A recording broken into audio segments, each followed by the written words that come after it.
This is not a dream.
Yep.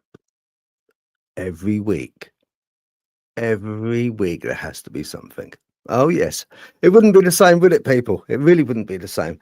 But you love it, really. You love it. Unless there's a bit of a cock up every Friday, it wouldn't be the show, would it? Let's face it.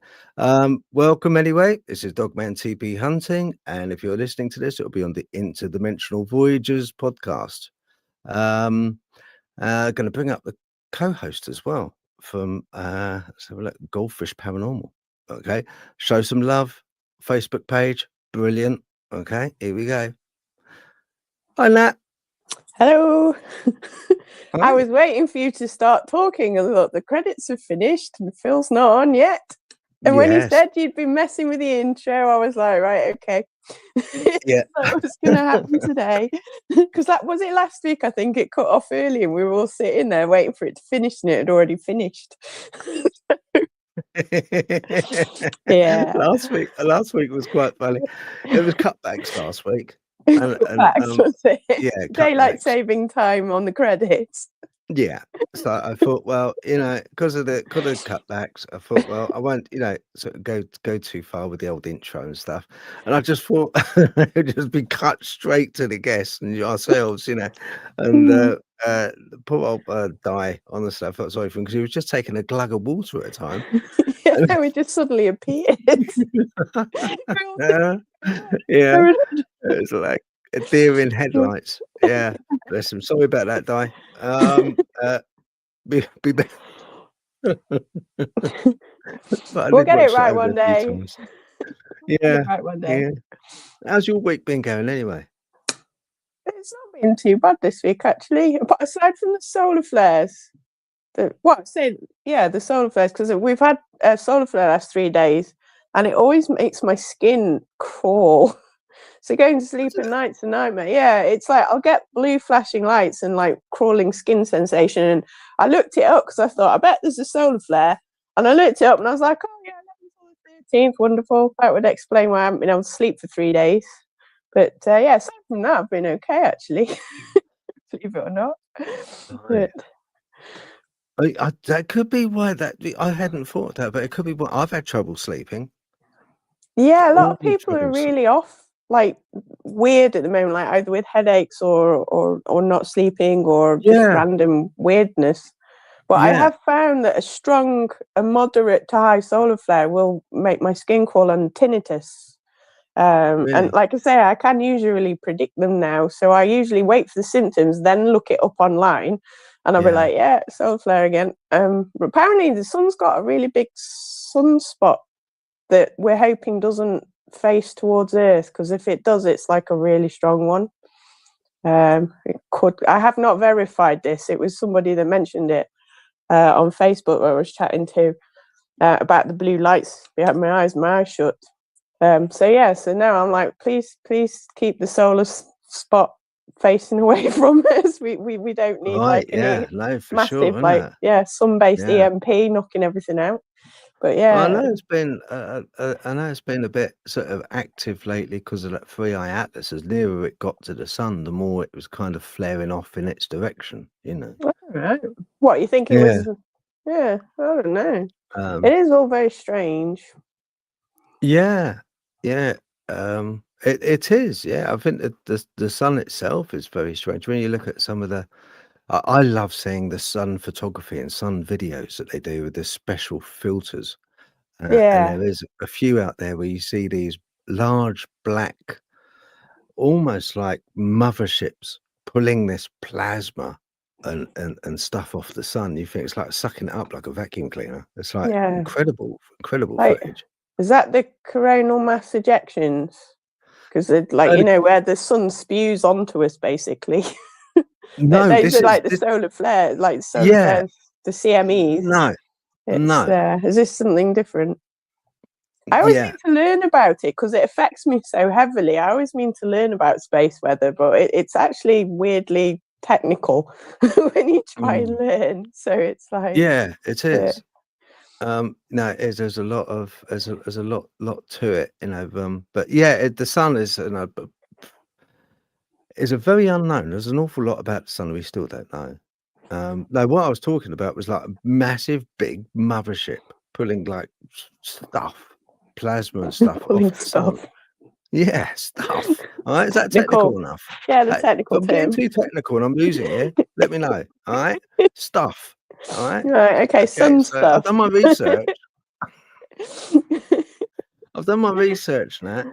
We're very learned, we keep going on about like having degree and stuff, but it's like stuff. Yeah, the sun's been spewing all over us. That's why nobody's sleeping.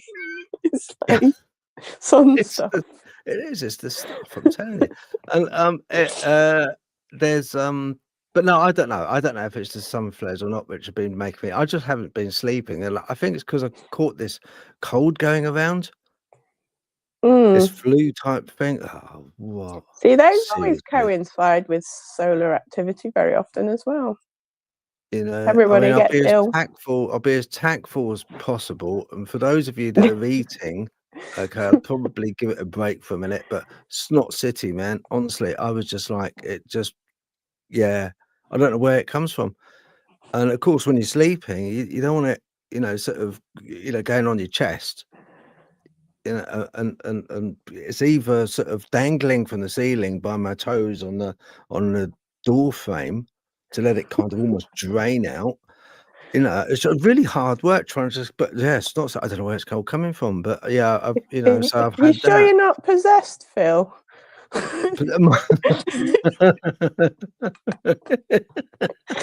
Might explain a few things over the last couple of weeks. It might be. If your head starts turning, farther than it should go, it's like, it's green. That would make one hell of a good podcast. It would be an interesting one, I guess. That would go viral. Probably would. Possessed host.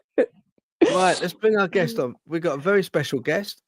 He's working in collaboration with quite a few other gentlemen, very well known in the field as himself, in the cryptid and Bigfoot genre. Ethan Oates. Let's get him on. If I can just get it up. Here we go. Right. Hello, Ethan. Hi, how are you guys? I'm good. I'm going to swap you over. Here we go. There we go. Yeah, good. I'm all good. Yeah. Thank you. I'll just tell you quickly Right. Okay. I've been having a little look at a few of your interviews. You haven't done that many recently, but you have had conversations with Mr.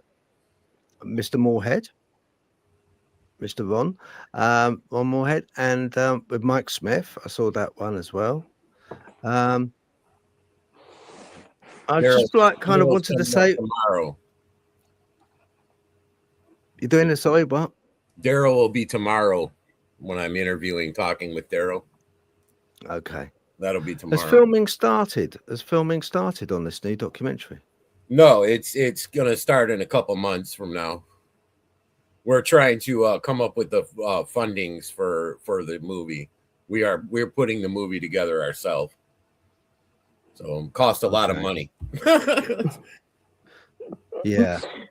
No, for sure it does. Yeah. And it's also, there's a lot of planning has to go into it as well. Yes. It's, when you do a documentary, you've got to script everything, really. A lot of promoting, a lot of planning, a lot of it's there. We've been doing a lot of it.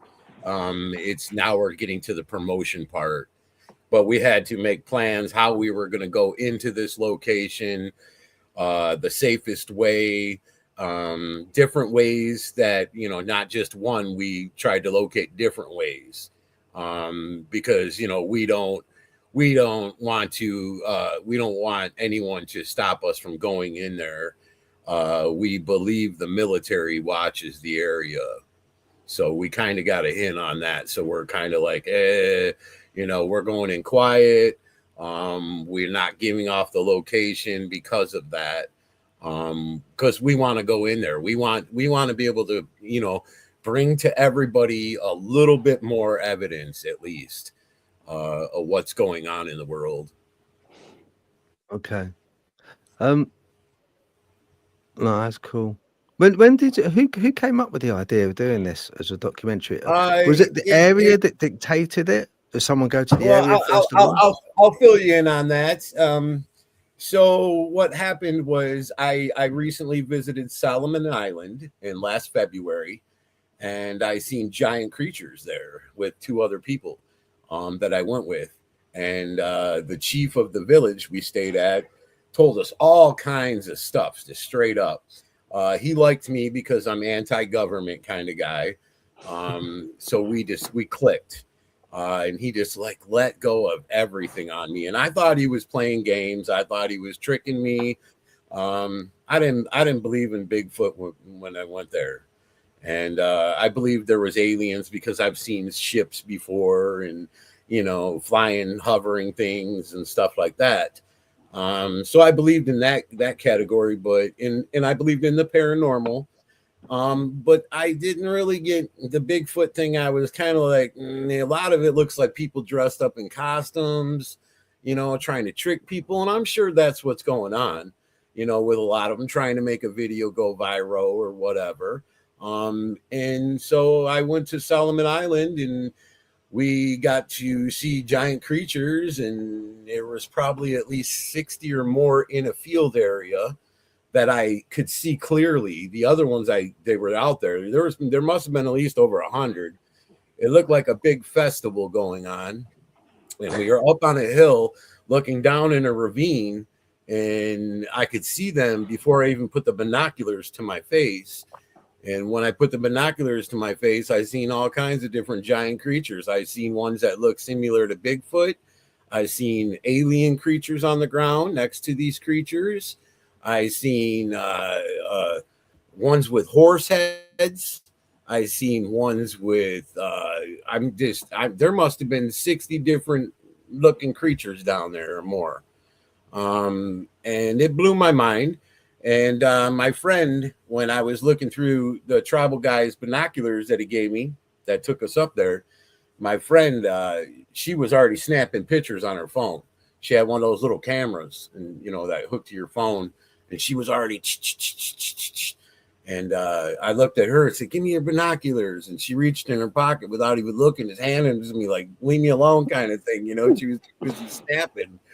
And I wasn't even worried about that. I was worried about what I was seeing. and couldn't believe it. And I thought, is these binoculars I use from the tribal guy, or is it a trick? Some new kind of thing.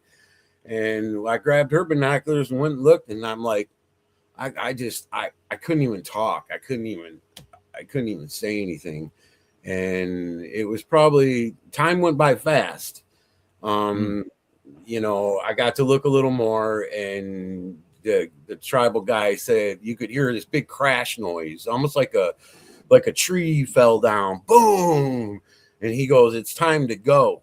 And he looked at me, and I said, okay. And I went to say something to her, and he said it again. It's time to go, or I'm leaving you. And he already started going back to the truck. I was like, okay, I come on. She's snapping away. We get in the truck, we drive back 2 hours and something down the mountain, no talking at all. We were just like in shock. I guess that's what it was. And we didn't talk actually till we got back to the village, and then we started talking about it. And right before we got back, she said, it's all good. I got 256 pictures or something like that. And I'm like, 46 pictures. I'm like, what? And she goes, I even got some videos. And I'm like, oh, I just wanted her to shut up at that time, because I didn't know, we can get in trouble. We can get, a lot of shit. So I'm like, okay. Just like kind of keep that quiet. And I forgot about that. And when we came home, I wasn't really thinking about that, because I was just too in a shocked frame of mind. I seen creatures that were as tall as the trees, man. Huge. I mean, bigger than a house. And it blew my mind. So when I got home, she, called me up on the telephone and told me to come on over and get the chip. And I said, what? And she's a woman. She's married to a woman, and her wife came with us. And she said that she's tripping out. She's going to show her mom. You got to come get this chip and get it out of here. And so I went and got the chip, and then I sat looking at the pictures for a couple of days, freaking out. And I went through a big old trip flip. I started thinking, okay, do they know I seen them? These creatures, are they some form of entity? Because there was little alien people down there on the ground next to them, standing there like nothing. I'm like, do they know this? Do they know I seen them? Do they, can they read my brain? Can they, all of a sudden I stopped eating. All of a sudden I stopped sleeping. I was sleeping 2 hours a night. I lost 80 pounds. I went through hell. My girlfriend at home, with my kids, thank God she held her insanity. She seen the pictures, and it was no big deal to her. It was like, okay, and I'm like, I'm freaking out, man. I'm like, it's not just okay. Everything we're taught and all this shit, not just okay. I flipped out for probably about 3 months. And at that point, I don't know what they did to me on the island, but they did some kind of ceremony thing. And I don't know if it was to open my vision. I don't know if it was to open my mind more or what it was, but they said it was to free my spirit. So I have no idea. I really wish I could call there and be like, hey man, what's that about? It's Ethan. Ethan. Yes. Can I ask you something just quickly? I mean, it's a bunch of islands. It's an archipelago, yeah. So it's like a bunch of islands there. Yeah, we were on the main island. Okay. We were on the main island. Can I ask you what the locals? What did they say about them? When we arrived at the island, we were in the main town on the end of the island. On the very end, it's like a big city-ish area. She didn't want to stay there. My friend was like, no. We came here to be secluded. We want beautiful beach. If I want to go topless, I want to be able to do that. Don't we all? Yeah. So she chartered a guy, and he took us down to a village a quarter way down the island. And when he took off, he went straight out to sea. He didn't ride along the side of the shore. I thought was funny, which now I know why. And he went down out straight out to sea for a little bit, and then drove down, and then came back into the island. And now that I know it was because they obviously we would have seen giant creatures probably on the sides of the shore. So when I got home, I flipped out, and then it was like it was weird because it was I could find the creatures. I thought to myself, this is the thing. I lived in Arizona, and I was married at a time, and me and my ex-wife and her friend used to go hiking, and we'd take a metal detector with us and see what we could find, just something to do, pack some sandwiches. And we went out and one time, and we found this girl's lock of hair. It looked like somebody ripped some female's hair out of her head, big lock of hair. So that's why I'm thinking female. And there was a purse on the ground. There was a pair of underwear hanging in the tree. It looked like the ground was all scrabbled up, So, there was a cell phone. My ex-wife was like, grab the cell phone. Let's take the cell phone. Let's call the police department when we get home. And see if this cell phone has anything to do, because there was a female that they just found out in that area that was dead. So I'm like, okay. So we took the cell phone, we got home, we called the police department. She's looking up this female that was missing right in the area. So we were like, oh, well, so I started looking. I got on Google Earth, and I zoomed into that area we were at. And then I zoomed into the area where they found the female at. And I found her body laying there on the ground. You could see her skull, you could see her arm or leg, or you could see her. And I'm like, oh my God. So the police lady told me, the police station told me that if the cell phone has anything to do with anything, that I will receive a call with all the zeros, that the FBI would call, and they would want to talk to me about the phone. So I'm like, okay. So, no biggie. I got witnesses. I ain't afraid of nothing. I didn't do anything. So I'm like, okay. So I think it was about 5 minutes later, the phone rings and it's all zeros. And I talked to this gentleman. He's an FBI agent. And he wants to come pick up the phone. So I'm like, okay. So I'm like, I found something weird. And he said, yeah. And I said, well, we got on Google Earth and we were looking around where they said they discovered the lady's body that was missing. And I said, I found her on Google Earth. And he goes, huh? And he goes, can you show me that when I get there? So I'm like, okay. So he comes over to the house, brings a Phoenix detective with him, and they come in, sit down, and I pull up the computer and I show him the Google Earth. He just took the phone from me. He didn't even care really. He asked me where was the location. I found it. I told him. He didn't really care too much. He wanted to know about that Google Earth. So I get on Google Earth. I zoom down to this body that's in the yard, in somebody's yard, in a wash. And I show him, and I'm like, look, you can see there's tracks going across that yard to the fence, and the fence is busted. And on the other side of the fence, you can see tires, mud tracks, and something, He's like, oh my God. He's looking at it. He can't believe it. He can't believe it. He's like, the messed up thing about it is I'm not supposed to say anything, but he said, we found her body like 20 feet from that area that you are showing me. And I'm like, well, obviously she was there first or whatever. And he's like, you made a crack in this case, Mr. Oates. He's like, thank you.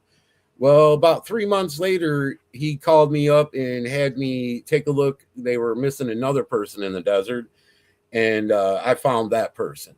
So I'm just trying to make this story kind of short. So with that, I was pretty damn good at Google Earth. So I thought to myself when I returned home from Solomon Island, that I'm going to get on Google Earth and I'm going to see if I can't find these giant creatures on Google Earth, because if they're as tall as a house, you can see a house on Google Earth. So I'm like, okay, you should be able to see these creatures. So I got home and I started looking, and I could find them everywhere. They were all over. I was finding them in the island. I'm like, oh my God, oh my God. At the same time, I was this guy, architect guy I met. He was studying pyramids and giants for over 20 years. He wanted to interview me. So I'm like, okay, we can do an interview. And he goes, why don't we set a YouTube channel up? And I said, okay, we can do that. And so he interviewed me, and he was already finding giant creatures in the United States and other countries as well. And so I was like, he was showing me, and I'm amazed. And I'm like, wow, man, wow. And he's like, listen, man, he's like, they're not just in Solomon Island, they're here.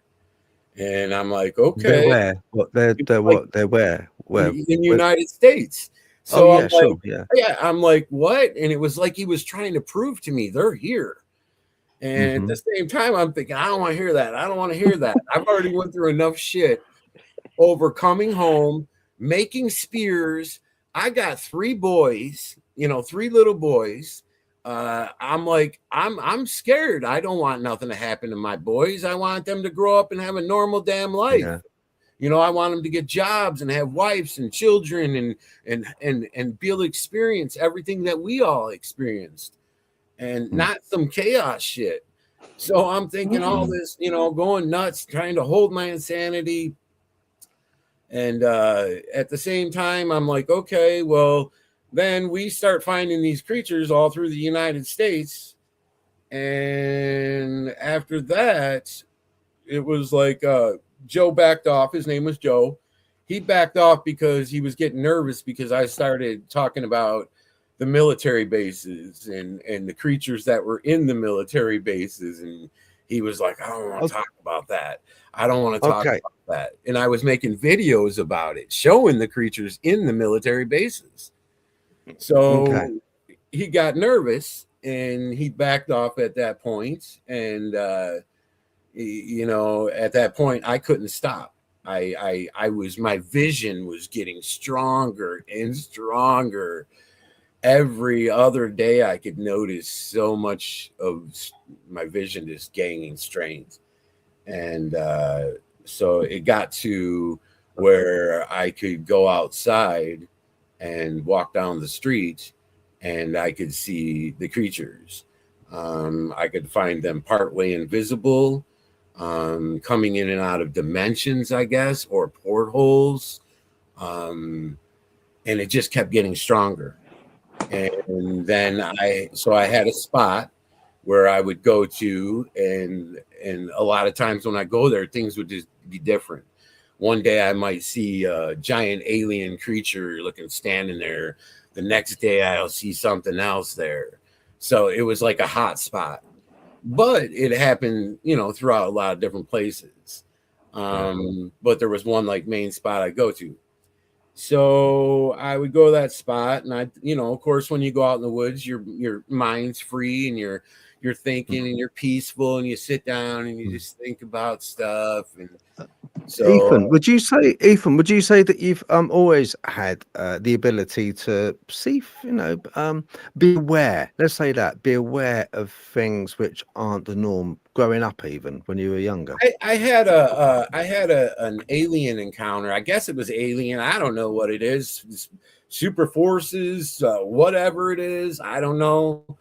But when I grew up, I had my grandfather was Lakota, and my mother, my grandmother was Irish and Italian, and so my mother, when she was young, my grandmother was taking her to church, and her and her sister and brother, and they would go to a Catholic church, and they got baptized as Catholic. I got baptized as Catholic when I was young, a baby, didn't know no different, couldn't say if I wanted to or not. And as I grew up, I couldn't understand the religion. I couldn't understand religion. I want something that makes common sense. There's proof of. I don't want you to tell me something that there's no proof of, and that I don't. So I'm not knocking people's religion. I've had a hard time when I was young. So my mother had a really hard time with me. She sent me off to Arizona to live with my sister when I was, I believe, 16, 17. I had a hell of a time with trying to believe in God. She had people come to the house and try to explain things to me, and it didn't sink.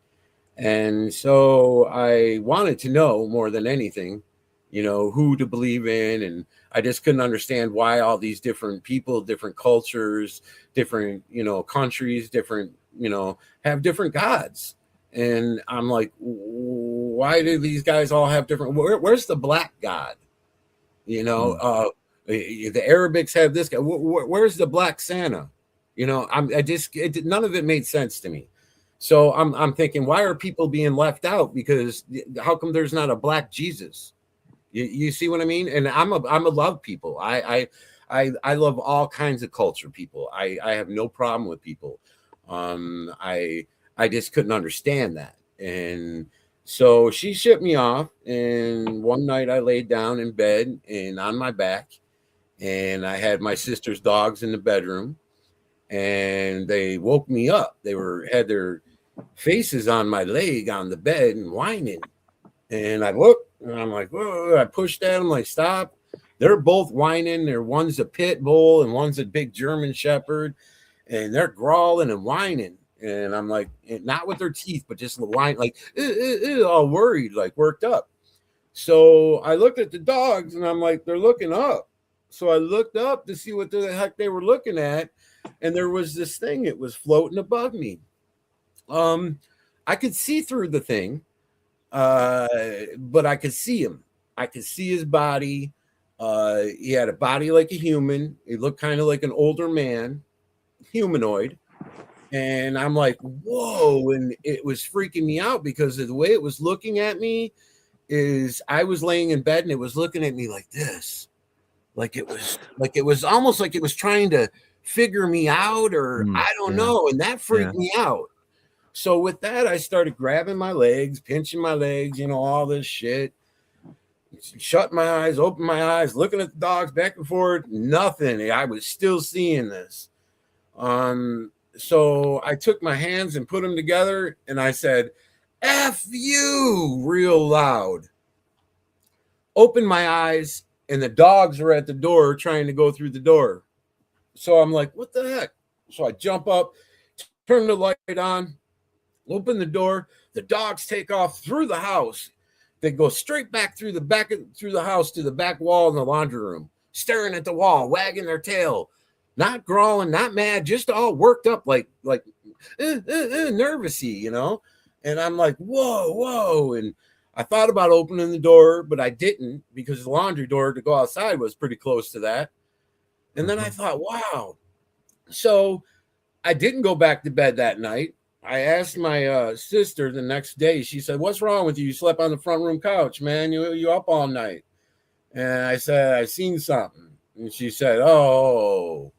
She said, let me get Norma, and which Norma was her friend that used to live in the house, and have Norma talk to me, because Norma has seen something too there. So I talked to Norma. Norma says she's seen an older man walk through the hall, like glide through the hall. And so we kind of think our stories are the same. Maybe it's the same person. We don't know. Paranormal, ghost. We don't know. So after that, I tend to go through life. I've seen, a couple of UFOs in the sky. I lived in Arizona, so I've seen some crazy shit out there. With that, I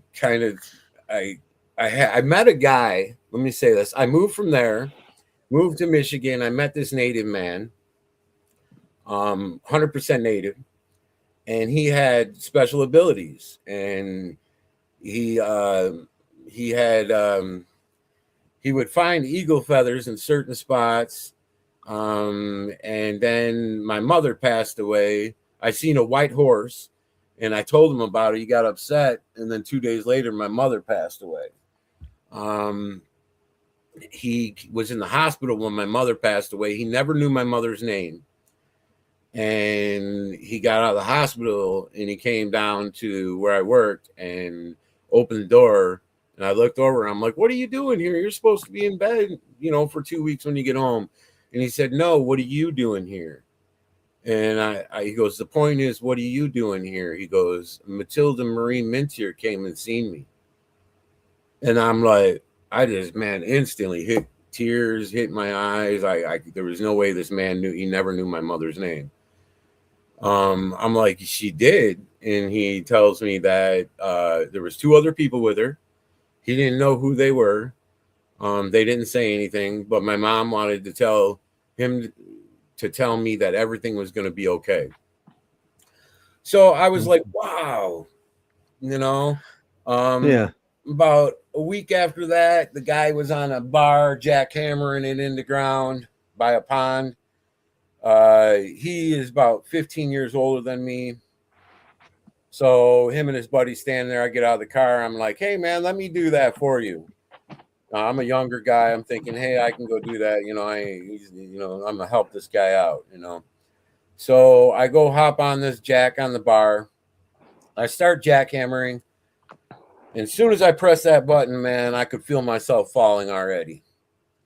And the jack is like a 200-pound jack, dead weight. You can't just lift it up, and I'm a big guy. You can't just pick it up like that. So I feel myself falling. I go to yell at Jay, and I'm like, Jay. And no sooner than I could even get his name out, it was like that's all I can remember. Next thing you know, I was covered up out of the water, and his friend was crying. And I'm like, what's this grown man crying for? And I'm looking at Jay, and Jay's looking at me, and he's all shocked, and he's like, you all right? You all right? And I'm like, yeah, I'm all right, man. I'm like, what's going on? And he's like, a miracle just happened. He goes, do you see the jack? And I'm looking, and I'm like, no. And he goes, it went 10 feet straight up in the air, 10 feet about, and 15 feet up in the hill. He goes, it's up the hill. And I'm like, what do you mean it's up the hill? He said, a miracle happened, man. You weren't meant to die. And I'm like, what? And about 5 minutes later, he's like, let me take you home. And I'm like, whoa, what's going on, man?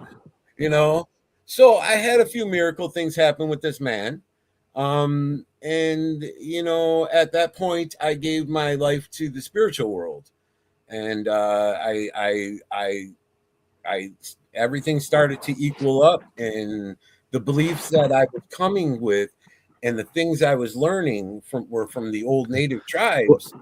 Ethan, Ethan, with the spiritual world, what was your focus, or was it generally spiritual world, believing in? So I was a chainsaw carver at that time, and I did rustic furniture, and I was very famous for it. 11 years, I won competition in Michigan for sculpture carving, and I was about to get in Cabela's. That's how close I was. I was good at doing what I was doing. I found a lot of different native tribes and located them, and because I was interested, and Jay knew a lot of different tribes, which that's how it started off. And I was doing tribal signs for them, and I would do a carving of a tribal big sign for them to hang up, and they would have a big festival for me, and they would give me gifts, and they would have a fire going and dancing, almost like a powwow thing that people do. And they would give me stuff, and I would ask them questions. Who do you pray to? Who's your God? And they would tell me the star gods, and they would tell me a lot of things. They would tell me the white people think we're crazy. The white people think we're nuts. We don't tell white people nothing because of that. The white people know too much about us. And when the more they learn about us, the more they want to destroy us. You know, a lot of things they've taught me, natural healings, natural prayers you can do that will actually work. So I tried some of the stuff and it worked. And I'm like, whoa. And I'm like, okay. And so at that point, I just started to become, you know, the star gods. So I moved from there. Jay passed away, and I moved from there, and I went back to Arizona, and I met this girl, and I tried to have kids my whole entire life, and did not work. And I wanted to have kids from my mother. Right. I want to have grandkids from my mother, make her happy, you know. And it just didn't work. And I tried all the time.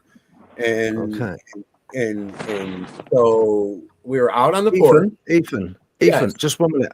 Because I'll tell you why. And this is like like natives would say, Native Americans, skinny mushtin from the heart. This is what I'm saying. This, okay, but just to roll back. I want to roll back, get it back on track with the documentary. I want to get it roll back on the where you first had this. Like, I mean, it's mind blowing. You asked me. You wanted to know how I got. No. I get you. I thank you. I thank you very much. I just wanted to sort of keep things now. I just wanted to basically see if you had, and you have had all through your life, even from a young age, you've had kind of like interactions. Yes. Let's say that. So definitely interactions. So Phil, just let me finish because it is important. So okay. So what happened now was I met this girl. We're out on the porch, and there's this thing hovering in the sky, and it's shooting off all these lights, you know, blue, red, and green, or whatever coming out of it. And I look up at it, and I put my hands together, and I said, if there's anything you can do, can you please let me have a child with this girl? And she looked at me, giggled, laughed, and kind of smacked at me, you know, like joking, not hard. And she got pregnant. It worked. And at that point, I had a son. So 6 months later, while she was pregnant, we were having a hard time. And she said, why don't you go pray to those spaceships out there again? She laughing at me like it was funny. And I said, okay. I said, what's up? And she goes, we need some money. And, you know, I'm about to have this baby in a couple months. We need to come up with some money. So I went out there and I prayed again. And we won $100,000 on a scratch off the next day. What? 2 days later, we won another $50,000 on a scratch off. And we were like, oh, my God. So at that point, Phil, I started praying to these entities, and I call them the star god, you know, because that's what the natives used to say. They'd fly around in little things up there, and I pray to them, and my prayers are answered. Not only that, I've done it several times and had my prayers answered. So I believe maybe that's why my ability to be able to see these creatures is there. I don't know. Right. I pray to them. I accept them. I feel that the paranormal activity in my house is the same as outside. It's not different. It's not my loved ones dead in the house that I know of. Or ghost. It's the same thing that's going on outside. I will go outside and I'll see stuff. I'll see creatures, and then I'll come in the house and I'll have shadows walking through my hall all night long. And I'll tell them finally stop, and I'll yell it, and I get upset at them, and then they stop. So I mean, it's really beyond to where I'm living with it every day. So I can see this very moment. I can see this very moment, Ethan. I can see people dropping off this show, going out into the garden and like praying to the star gods this very moment. It works, man. It works, Phil. I'm not trying to break anybody's God. I'm not trying to break anybody's religion, but everybody has their own religion. There's Catholic, Christian, there's different religions. My religion is the star gods. I don't pray to that. I pray to the spirit world and the star gods. And a lot of people don't realize that they do have that in them, and they're just sitting in mute. Like they'll be like, oh, I'm Christian. But my mother died, and when she died, I put my hands together and I prayed to my mother. And after she was dead, and I prayed to her and said, oh, Mom, please, I hope you're okay. I love you. And you're praying to the spirit world. That's what you're praying to.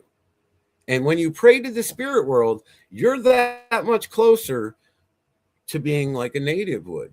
The natives do that. The natives talk about that spirit world. So, you know, a lot of people don't realize that, but they're open because of that.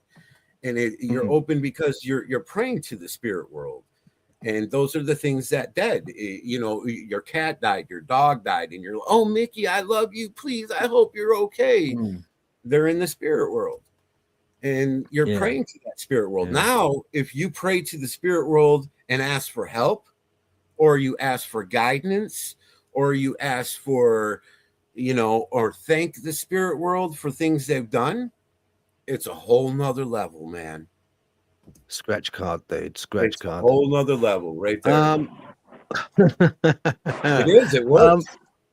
Yeah, I mean that is just like that's crazy. What I do. That's what I do.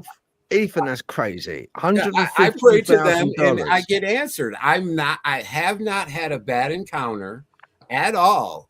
And I see millions of creatures. I find alien looking ones, lizard looking ones, Bigfoot looking ones. I mean, just it's constantly. I've had orbs come down the side of my car and follow me. It's like a curse. And there's nothing I can do to get out of it because I've tried. Yeah, you kind of like, in a way, like a lot of people, you're tagged, you know, you're tagged by these things.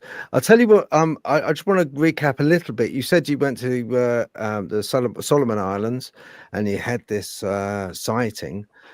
It brings up something really important. Because I find so many people, because, you know, we're in the UK, yeah, we're a relatively small island compared with the States.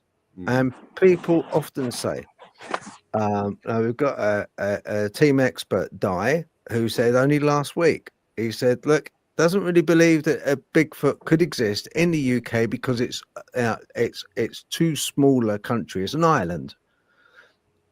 How do you think? I think they're there. The Solomon Islands. I bet you could go on Google Earth and find them. I bet you they're there. I mean, they're massive big creatures, Ethan. How can they live on small little archipelago islands like that?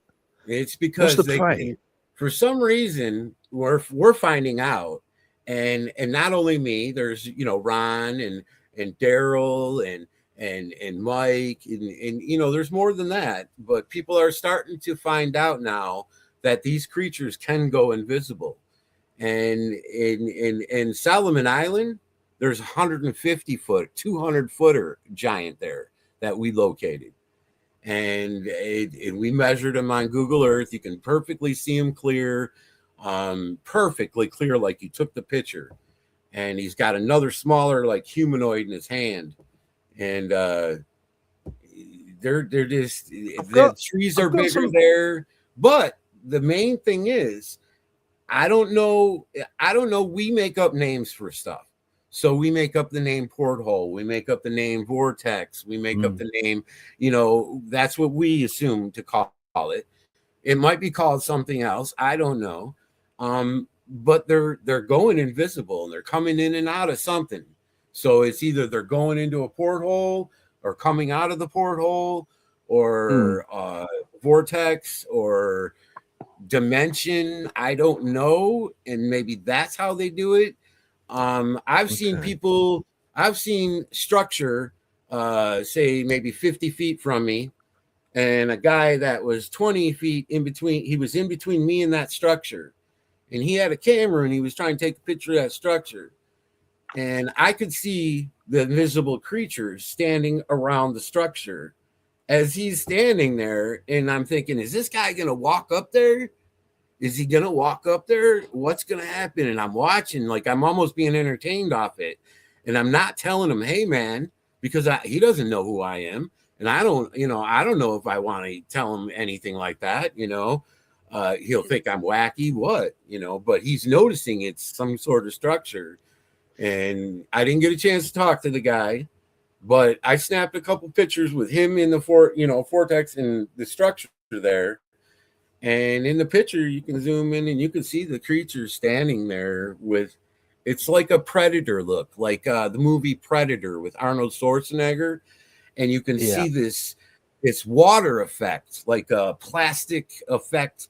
It's not straight, because if you think about it, if somebody holds plastic straight, you can see through it and you won't see the effect. It's like, it's kind of ripply. It's weird. It's almost like somebody throwing a dime in the water going do do do do do do. You know what I mean? I know exactly. It makes you think: is it a porthole? Is it a vortex? What's going on? I've thought about walking in them. I mean, because it's got hey, check this out. I'm gonna show you. Right, I've got a video you sent me, Ethan. I'm gonna play it. Okay. Yeah. So this is a visible creature right here. Okay, let's have a little look at this. If you look at this picture, I don't know if you can see it, but it's an invisible creature. I'm going to show you how to see it. If you look closely, I did this design just so it would help you see it better.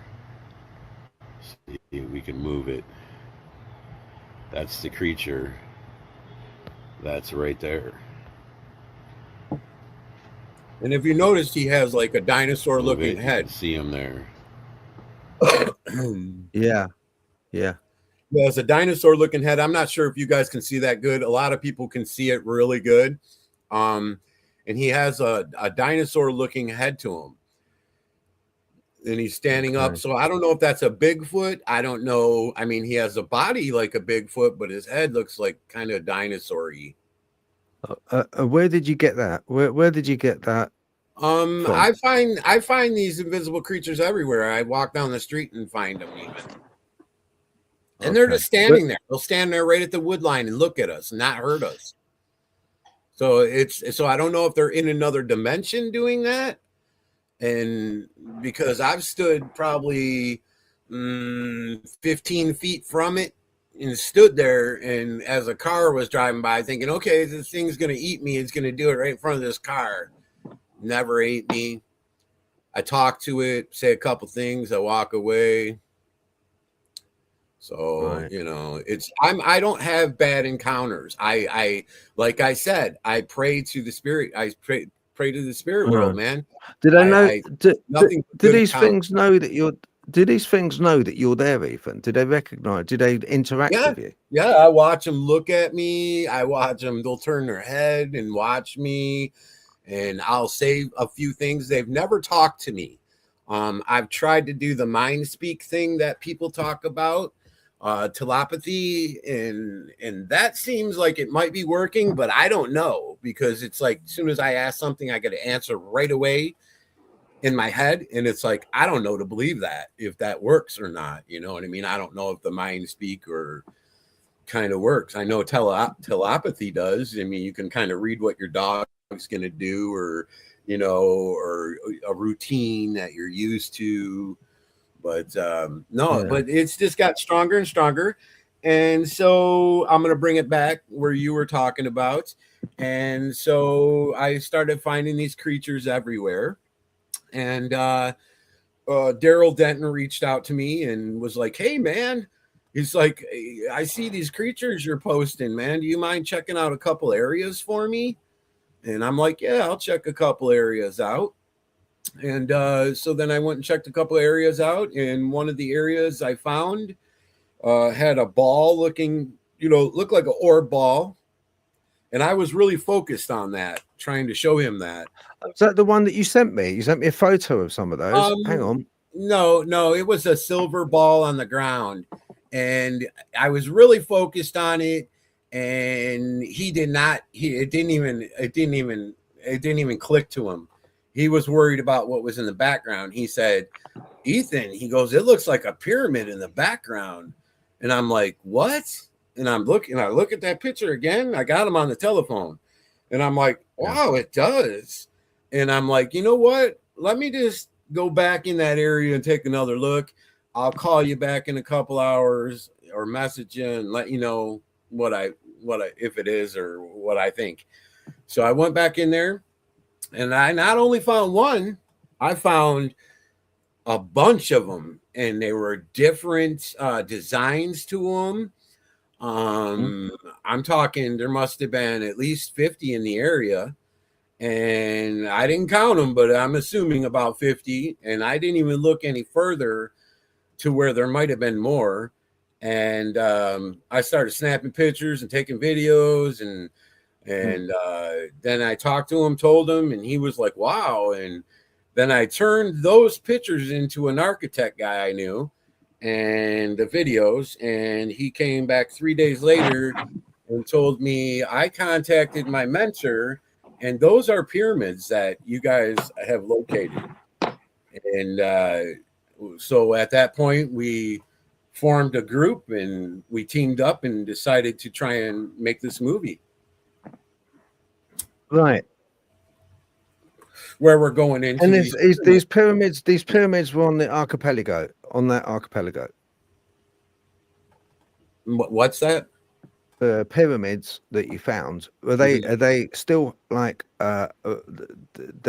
they must be the ones that are they found on Google Earth? Or yes, I found them on Google Earth, and I actually, some are 220 feet tall and some are 150 feet tall because I measured them, some of them. Some of them have creatures all on the ground. It's, like, whoa, designs. Some of them have like square designs to them going up. Some of them have like a structure almost like it's a statue pyramid, like they made a statue into a pyramid. Some of them were being partway built where you can see the creatures inside the pyramid, but the pyramid looks see-through, but you can see it. You can see the pyramid, but it looks see-through, but you can see the creature in there. Yeah. He's standing in there. So it's like, wow. So, yeah. So we got videos. We got pictures of it. We've had it looked at. It's the real McCoy. So now we're trying to put this movie together. We're trying to find somebody that wants to step in to fund it. And what we need is supplies to get to the location, some horses, stuff like that. So we're just trying to find somebody that will help fund. So we ran a fundraiser as well. And we're looking for somebody that wants to step up and be part of it and fund it. We want to get this documentary movie out, and we want to show these people these pyramids and prove that, whatever we can about these creatures. And we've had an offer just to sell the location, and we don't want to do that. We had a good offer, $150,000 to sell the location. We're not doing that. We're not just, we want to show these pyramids to people, and that they exist. And not only that, we want to come in, we want to try and ask these creatures to come in there. And we're not coming in harm. We're not coming to kill anything or anybody. And you have to have that in a set mind. I believe that these entity creatures or whatever, they know, they read your mind, and they know if you're coming that way. I'll tell you what, man. If you pray to the star people a bit more, perhaps you get another scratch card. That's what you. I don't think anything's going to happen to me at all. Darrell and Martin, and they've had bad run-ins where they've had the dog man try to attack them. I haven't had that. I see dog men. I see Bigfoot. I see other dinosaur-looking creatures. None of them attack me. I first started seeing it. Oh, I was scared shitless. I had to gain that trust that they're not gonna. I didn't come out of my house or nothing for a while, man. I was freaking. I was, and then I just started to think, okay. And then a native lady told me, she said, "Hey, a lot of these creatures been here for a long time," and she said, and they ain't hurting nobody. And I'm like, okay. And then I sat back and thought about it, and I'm like, okay. And then that YouTube channel I have, I told you, I also interviewed a couple, and the couple's name was Barb and Dan, and they're an older couple, and they feed them, and they have interactions, and they feed these creatures. And when they told me about it, I watched their emotions go up and down during the interview, like they were going to cry, and like they were talking about their own children. And I took that to my heart. And when I got done doing that interview, I felt 100% better. I felt like, okay, these people are feeding them and they're not being eaten or killed. And so it's not, they're not going to kill me, obviously, or something, not because I was on a one-track mind where, oh my God, it's an alien takeover. We're dead. What are we going to do? Where are we going to go? We're screwed. They're building these underground bunkers for the save themselves. I was paranoid. And then when I found out that other people had interactions, then I felt a lot better for myself. So it was really hard. So do you believe that with because it sort of gets me that people kind of say that like a Bigfoot, something which can be 13, 14, 15 foot in height, can't exist in the UK because it's an island and there's not enough prey for it. There's not enough for it to eat. But if it can exist on the islands that you saw, which are even smaller, it's everywhere. It's everywhere, Phil. It's not. It's you guys got woods there in the UK. You got a forest, right? Right. Yeah. There you go. I bet you any money there. Yeah. I bet you any money. They're everywhere, and people just aren't paying attention to it. And why they're not paying attention to it is because a lot of people are on a one track, go to work, come home, pay bills, argue with the spouse. It's a one track thing that our government does to us. Swarm you with bills, swarm you with aggravation and all that. And you're not outside actually looking around peaceful, enjoying your life, enjoying what God gave you, and we're on a stress level all the time. Oh shit, I gotta pay the water bill in 2 days. Oh shit, my check, I just spent this on Christmas gifts. Oh shit, and the next thing you know, you're arguing with your wife, and they take our mind away from paying attention. I don't know if they do there, but they spray chemtrails here in the United States, and they spray them like crazy. And then all the veterans back in the day would go, that ain't right. That's not right. That's what they do to the fields when, the farm fields, they spray for bugs. What's going on? Then the next thing you know, they make all the veterans a red flag here. It's like, come on, man. It's just too many lies. United States is found on too many damn lies. That's what it is. We want it to be a good country. You guys want your country to be a good country. We want our country to be good. We want to, but we look like shit. We got a bozo for a president, that doesn't know shit, and it's all lies. And maybe they have to lie to us. I mean, if they told us there was creatures, we might all freak out. We might all start going nuts and chaos, and Ethan, you sent me a few photos. You sent me a few photos before it disintegrates into complete chaos and society just falls apart, which I think is the way it possibly could be going, especially in It the might UK. be. I don't You know, 'cause I know, don't and like to I be don't want it political, but to. you know, Starmer, you're a twat, really. But I'm not political at all. But what am I looking at there? That I can see, I can see the outline, the black outline.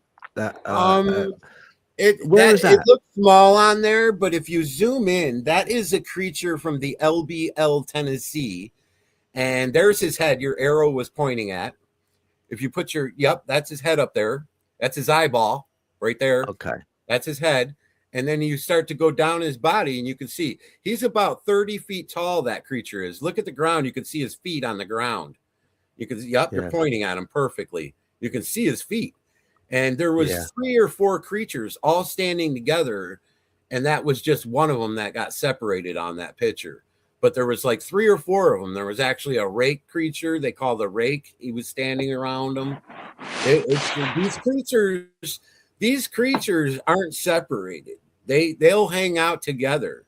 That is a Bigfoot I found on Google Earth, and I left the little Google Earth symbols on there so people could see that it's from Google Earth. That's a real picture, man. You know, Yeah, you can see you can see the head, you can see it's grabbing the limb. Yeah, because you circled a few things on here, which is really cool. Like look, the feet, the foot. Yep. I find these creatures like nothing. Somebody could contact me and go, "Hey, man, I think I got a problem in my woods," and I can find out if you do. Okay. It's basically that easy. I can take you live on Google Earth, and within a minute, I could bet you $100,000 within a minute I can find a creature. That's how fast I am and good I am. What on earth is that? That is the orb that followed me down the street on the side of my car. There was a purple one on one side and a reddish orange one on the other. The tip looks purple to me. That's why I call it purple. And some of the photos that I took as it was going down the road following me, you could see inside that ball, and you could see there was entities in there. So it is a spaceship. It's some sort of flying orb spaceship. They fly in those. And I believe the Bigfoot. Wow, that is impressive. That's impressive, man. And I believe they were trying to warn me. I've been being pushed. They know what I'm doing. And they know that I'm doing this movie. And like I said, I went out to my favorite location area and I sat down and my mind was thinking all kinds of shit. Should I back out of this? Should I stop coming out here? You know, I was having a really bad day that day. And I got back home and this guy, Swamp Dog, I was on the phone with him and he was messaging me back and forth. And I said, I got to go to the store. You know, I'll be back. I got to go get a pack of cigarettes. And so I left. And when I came back, it was a whole nother level. I had those guys. I had one on each side of my car come down. And I believe they were either trying to let me know that they know and they were putting me in check, like you play checkers, or they were letting me know that I can't get away from them. And and why I say that is because my thoughts that day, early that morning, I went into the woods. My thoughts were about just walking away from everything and trying to stay out of the woods and not try to pay attention to anything anymore. Those were my thoughts because I was having emotional breakdowns, and then they put me in check. After what I've learned from that is I learned that whatever I got going on, I can't get away from. And maybe it's because I pray to them. I don't know. But I can't, it just gets stronger and stronger. And how big were those orbs that were following you? Because that looks quite large. I want to say that orb was probably, I want to say, a good 7 foot. It wasn't as long as the car, but it was almost as long as the car. and wideness, I want to say probably a good 6 foot wide, you know, from top to bottom. And then long, probably maybe it was a little longer than wideness. So probably 7 long and 6 wide, maybe. They were big. Yeah, that is quite big, isn't it? Yeah, they were big. I Yeah. had the purple one on one side of the car, and on the driver's side, that one was that you're showing. And on the other side, there was the red one. It has a red tip to it, like an orange red tip. Wow. What do you reckon that? That's not nothing, man. I've seen them land on the side of the road and drop creatures off. You know, I think I've sent you pictures of that too, Phil, where there had orb and then a beam of light next to it. I'm gonna come to those, dude. I'm gonna come to those. Yeah, it's yeah, wicked, I'm gonna man. come to those. I've got them all loaded up. It's fine. It's all right, brother. It's got so bad to where I almost want to walk up and touch. You know what I mean? And what's gonna happen? I mean, but then I got kids, so that's the part that's pulling me back. I got a 2-year-old, I got a 3-year-old, and a 7-year-old. I am not in those. My boys count on me. They love me. I wouldn't want them to not have a daddy. You know what I mean? No, for sure, man, for sure. That's Natalie, the what only do thing. you reckon? What do you reckon about that all? I mean, 2-3 weeks ago, I almost walked through a door portway thing, and I'm just like, man, I'm close, just close, because I just want to know. Ethan, I know you've with Ron, you've had chats with Ron, and Ron is of the same school of thought as me. All these things are related. Yep. Mm-hmm. I mean, to the point of let's have a look. I'll bring it up. There's a bit of a bear with 1 minute. Hold on. Okay. It's not fun, you guys. This is not Natalie. It's not fun. It sucks. I agree with you, because I mean, it really does. I thought it would need at first. It's hard, isn't it? This is cool, and this is this, but then it's got itself. It's where what do you want from me? What do you want me to do? I don't want to do the wrong thing. I don't want to. If you guys don't want me to put you guys out there on the internet, the creatures, then tell me to stop. Do something. All across the board. The Bigfoot stuff, the Dogman, the UFOs, the pyramids. Yeah, it's going to be the whole package, I think. Yeah, I kind of think it's kind of, all kind of involved with each other in a sense. I do too. I do too. All across the board. The Bigfoot stuff, the Dogman. Yeah, so that's Mike Smith. He thinks also that it's they're all related. It is. It's I've had paranormal go inside my house, and when I go outside and I see the creatures and come back in, I'll have like they're not done with me.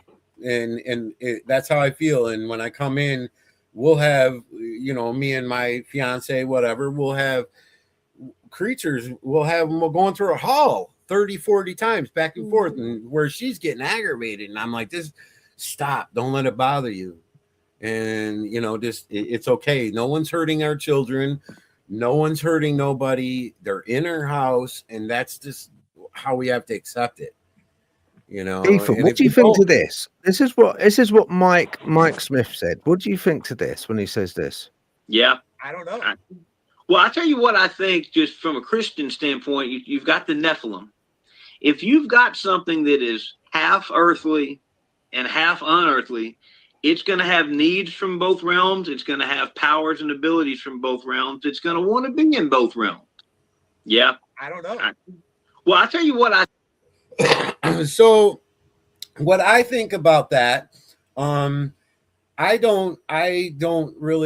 a hard time believing anything unless I have proof from it, or existence proof, or some kind of common sense to it.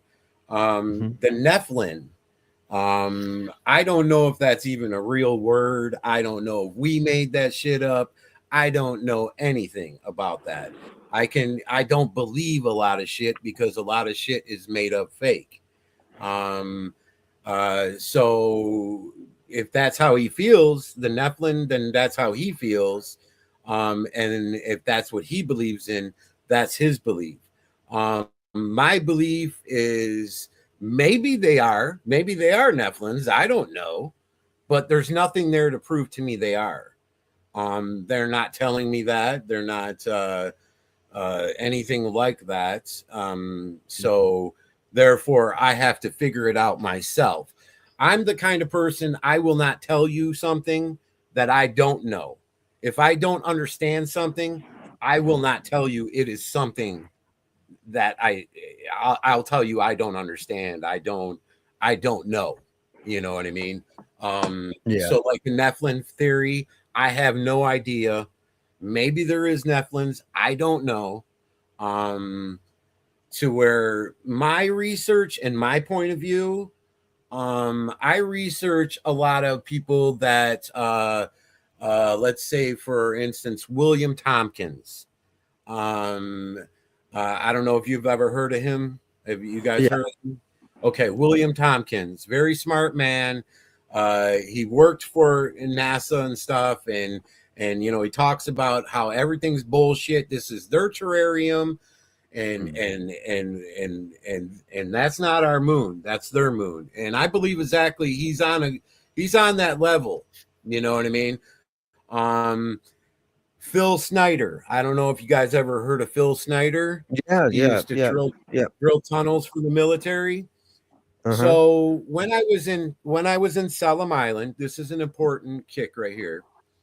I believe the chief talked about his grandfather telling him stories about his father telling him about how Japan came there to kill the giant creatures back on World War II time. And I'm like, really? I'm like, oh, wow. You know, I kind of heard something about that. And he goes, it was during the Bikini Hotel bombings. And I'm like, what do you mean? He goes, they just stopped the treaty. Solomon Island was supposed to be bombed.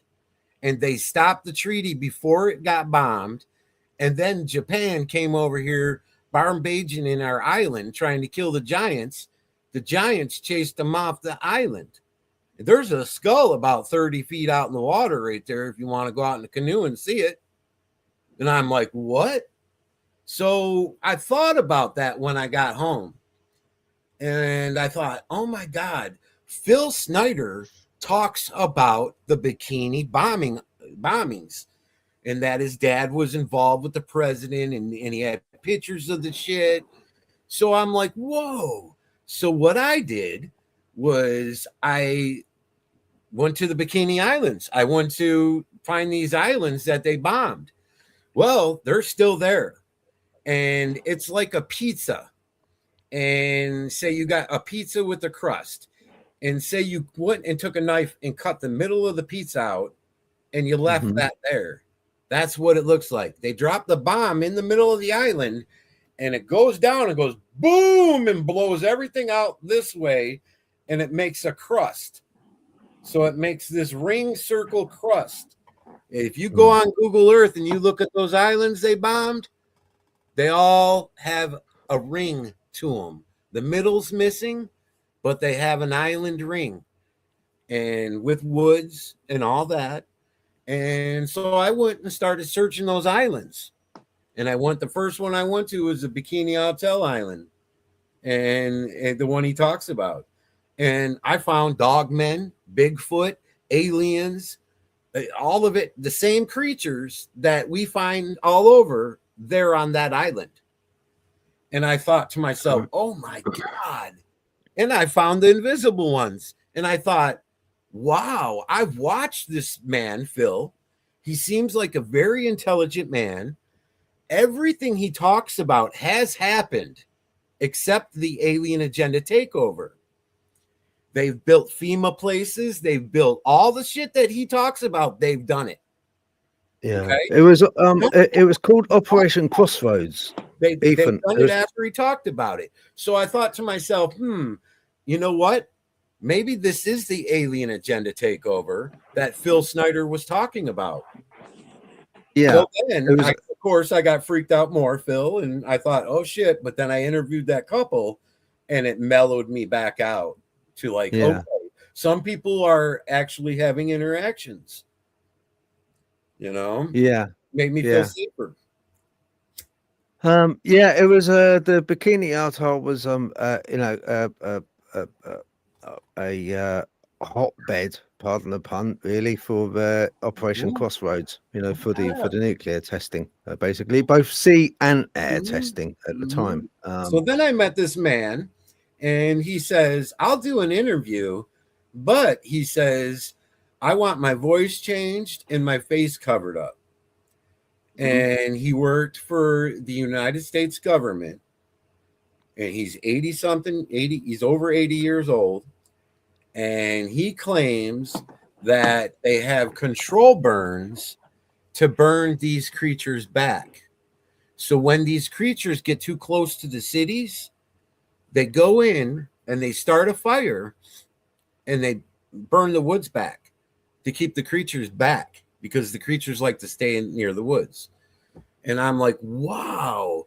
And then he tells me I also have document paper to prove that the bikini bombings we were just talking about, the Bikini Hotel bombings, he said they didn't just do that.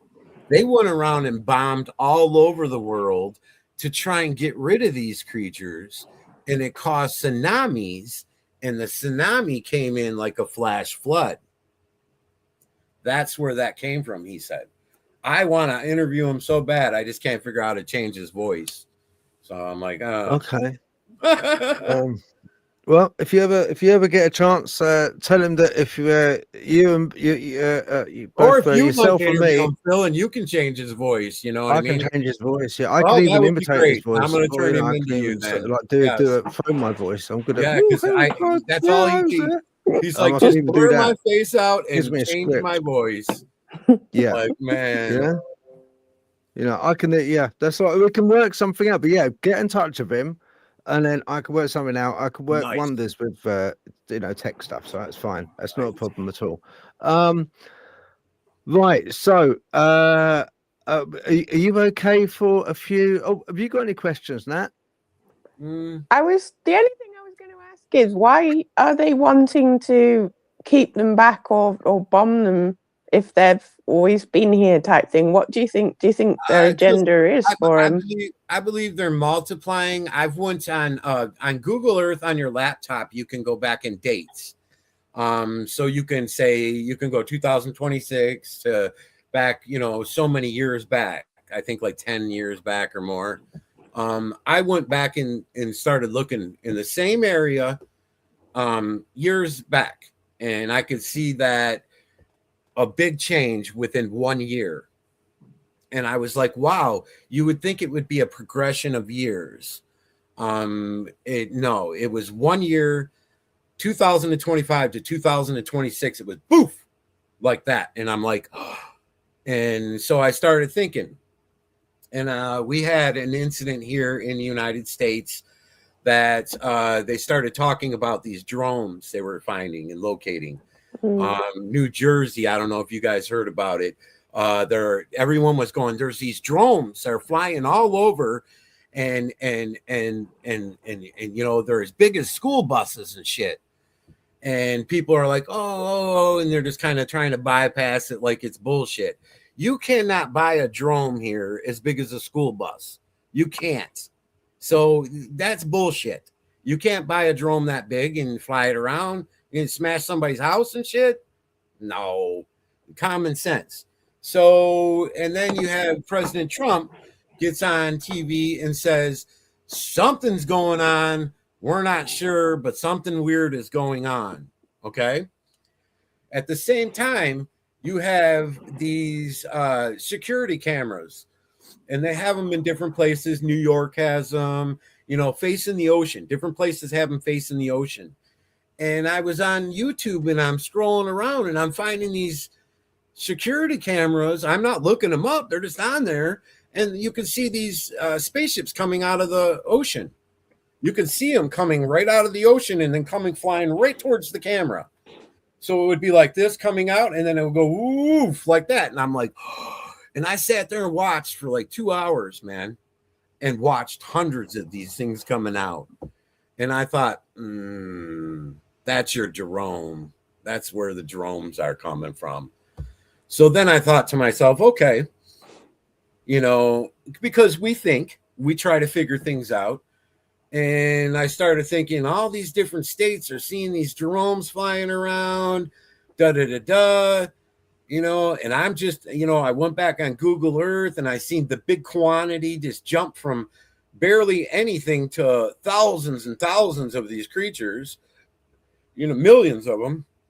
And I thought maybe the drones came in here and laid those creatures down.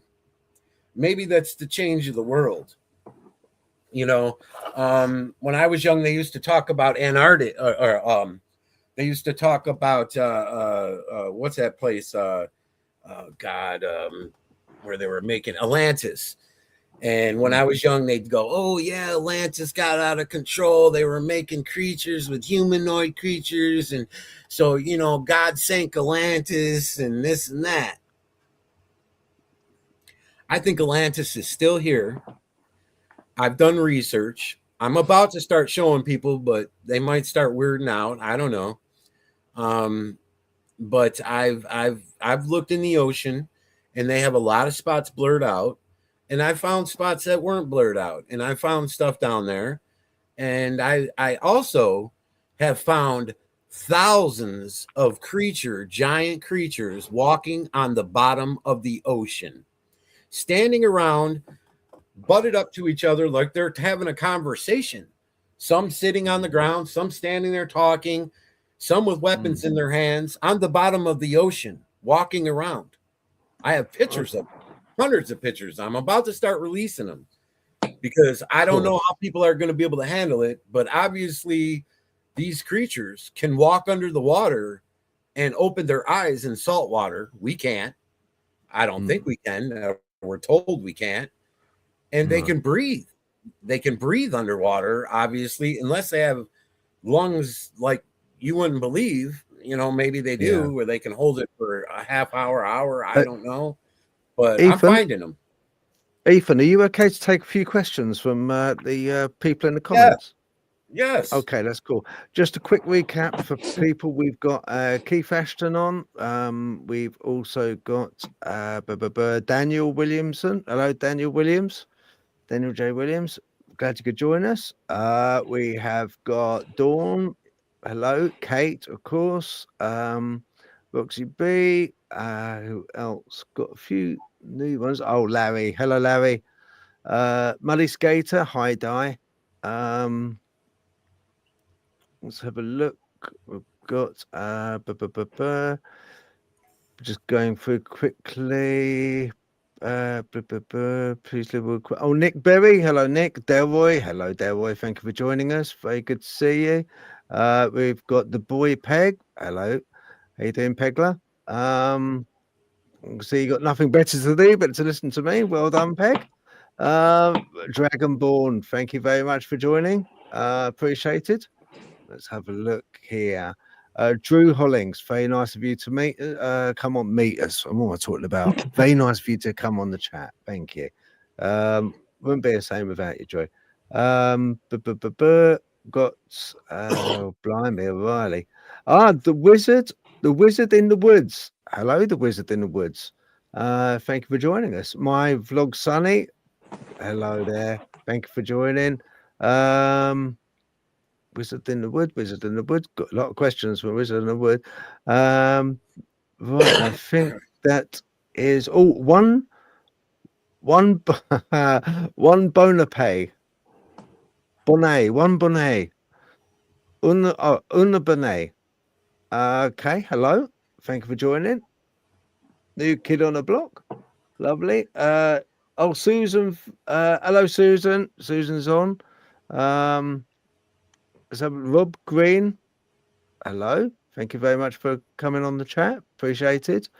All these newbies. Wow. Yep, Rob Green. Wow. Okay. Yeah, we've got a lot of newbies on. Right. Have we got any questions there that can be Roxy? Have we got any questions which could be put up for us?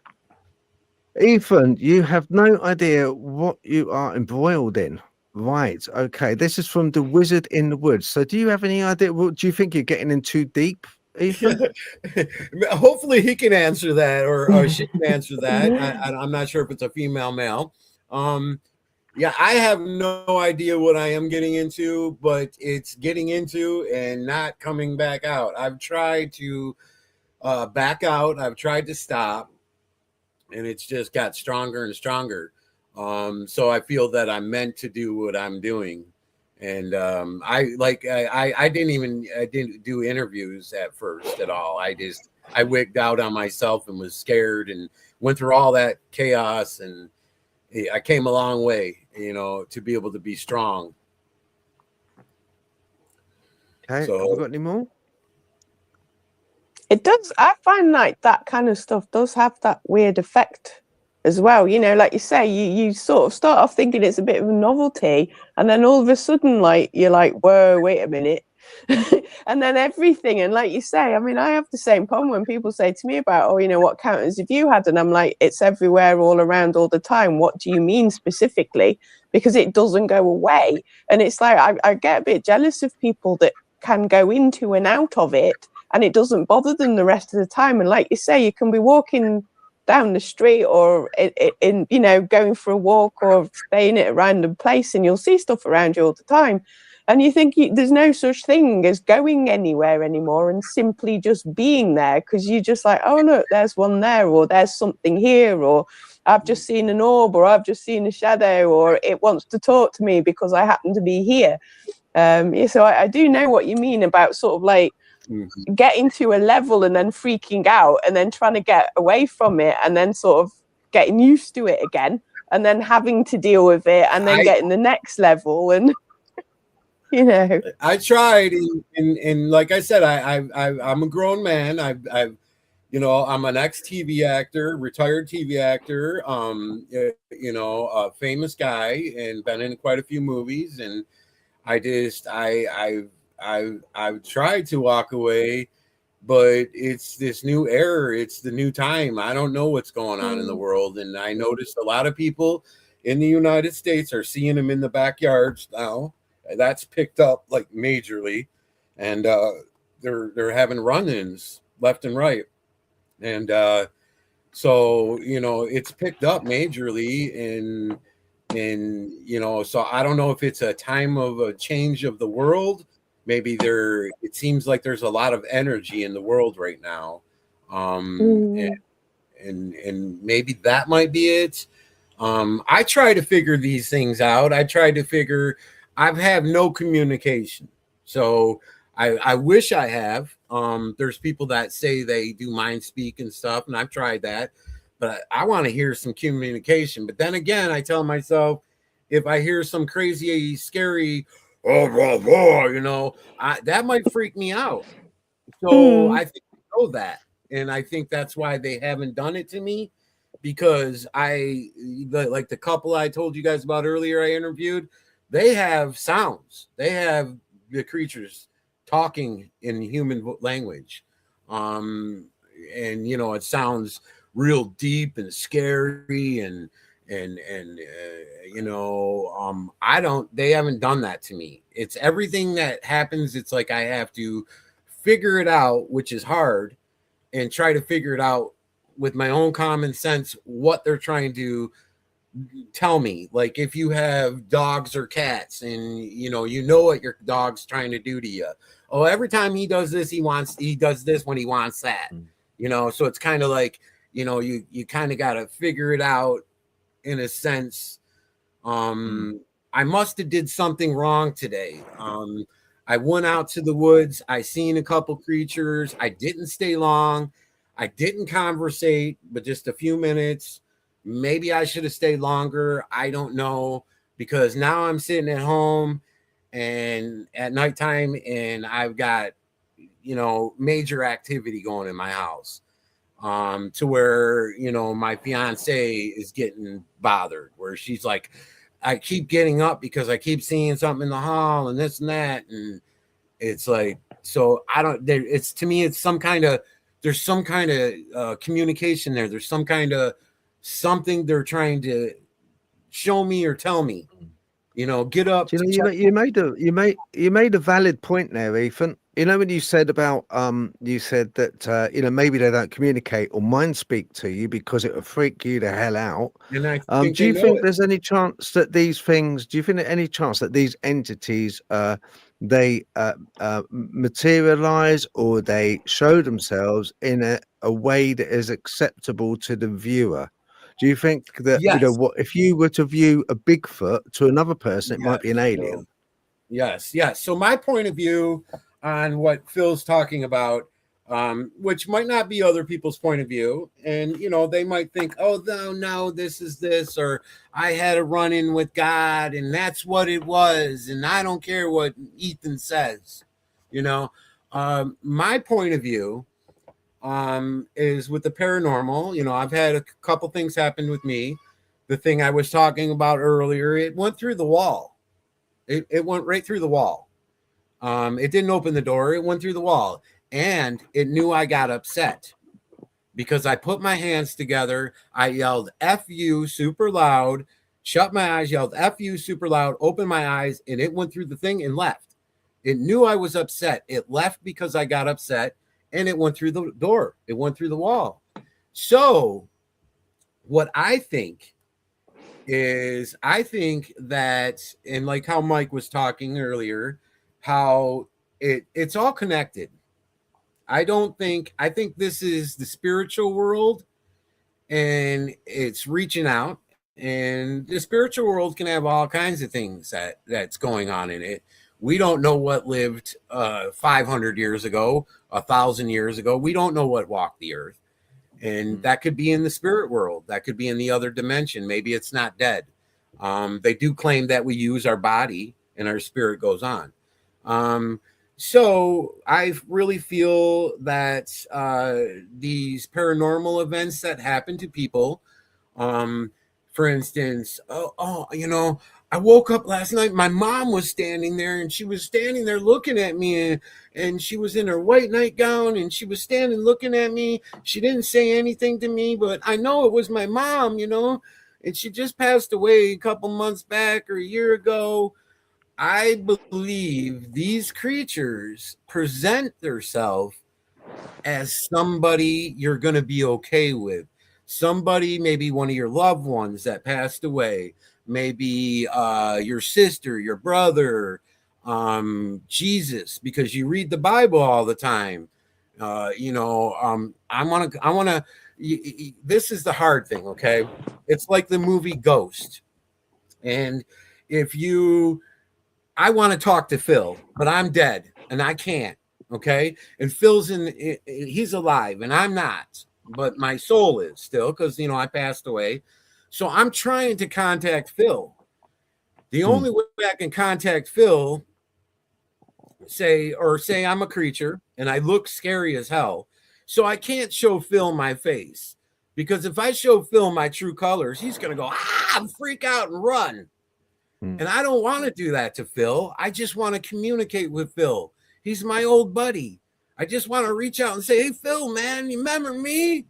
And so I got to think of a way to present myself to Phil without Phil flipping out. So I'll present myself as Phil's mother, because Phil's mother passed away and Phil loved his mother, and he might talk to me then. He might actually look at me and not get scared and freak out on me. And then I can actually have communication or contact with him. Bingo. That is exactly it, man. That's exactly the way I think they work. That is exactly the way they utilize. Yeah. And they're why able I believe to think they do that these things. is because they do that with me now. They do that with me now. They don't. They don't. And that's scare what me. we find. And that's why we find a lot of things that are so absurd.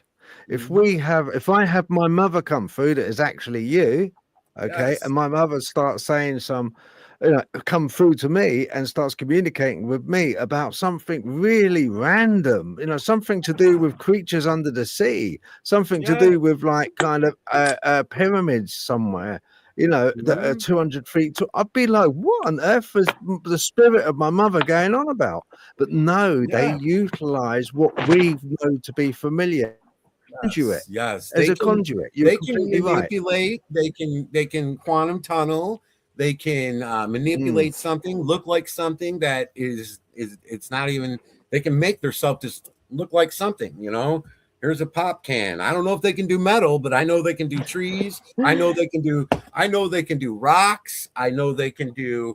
I've seen it, and I've seen them stick their head out of the tree to where the thing is huge and the body would not be hidden behind the tree because the tree is too little, and it's just the head popping out. And you know, I've got numerous pictures of that, which I'm afraid to post.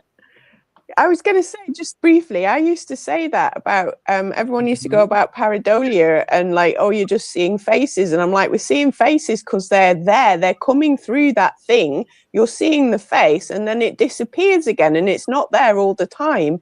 And you're like, because they're coming through whatever the object is and you are literally seeing them. And then they're, like you say, they're popping out again. And I'm like, so I always used to say that very often when you have these experiences, when you look again, the face isn't there. So it's not just your brain going, oh, these two dots and this line looks like a face. Because if you look away and look back again, it's still there. But with those things, you look away, look back, and it's gone. It's like, so I agree with you on that one. I do, about them coming through. I used to, when I go to try to take a picture in person, it wouldn't be there. And then I said, well, you know, I one day I went out there and I pulled my phone out and I said, hey, don't go nowhere. I just want to take a picture. I just want to show people that you're there and we all need to accept you or we will not be accepted.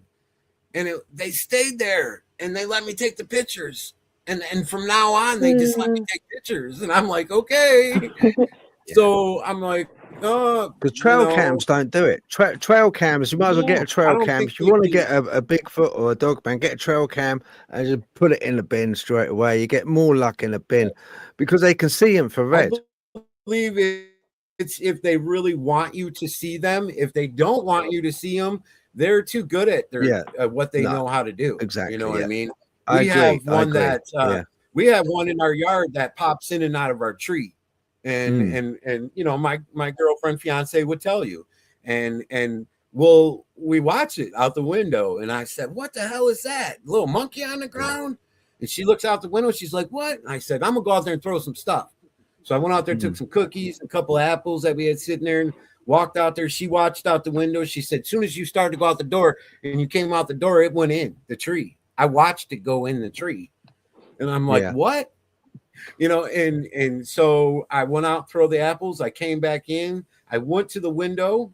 That's behind me right here.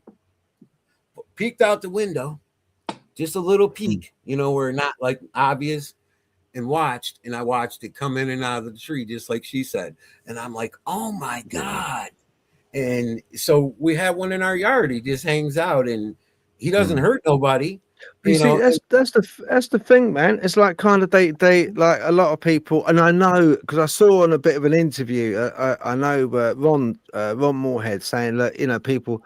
Well, I think it was Ron Morehead.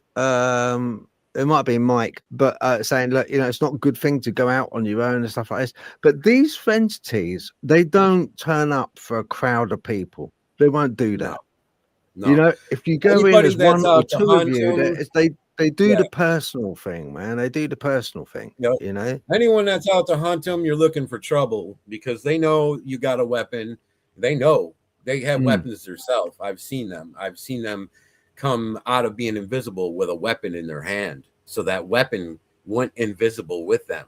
But why the hell would you go for a weapon when you don't know when you first start? I mean, you know, the thing is that always gets me, right, is if you don't know about something and it's unknown to you, why go out there with the intention of trying to do it harm?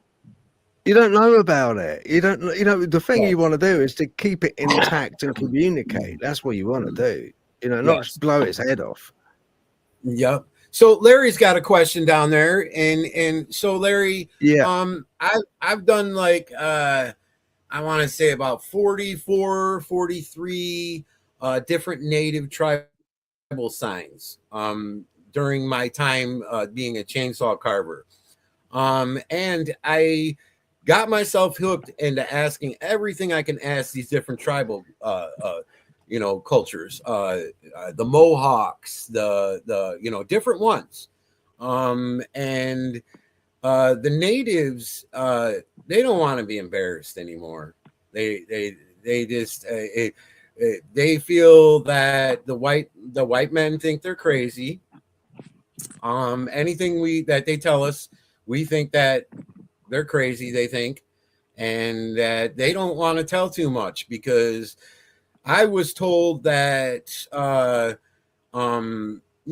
they were tortured, they were poisoned, all kinds of different things, and they don't want to say anymore because the fact that they don't want the Americans looking at them, or not Americans, just other people looking at them like they're dumb or idiots, or get rid of them because they're mental, or no.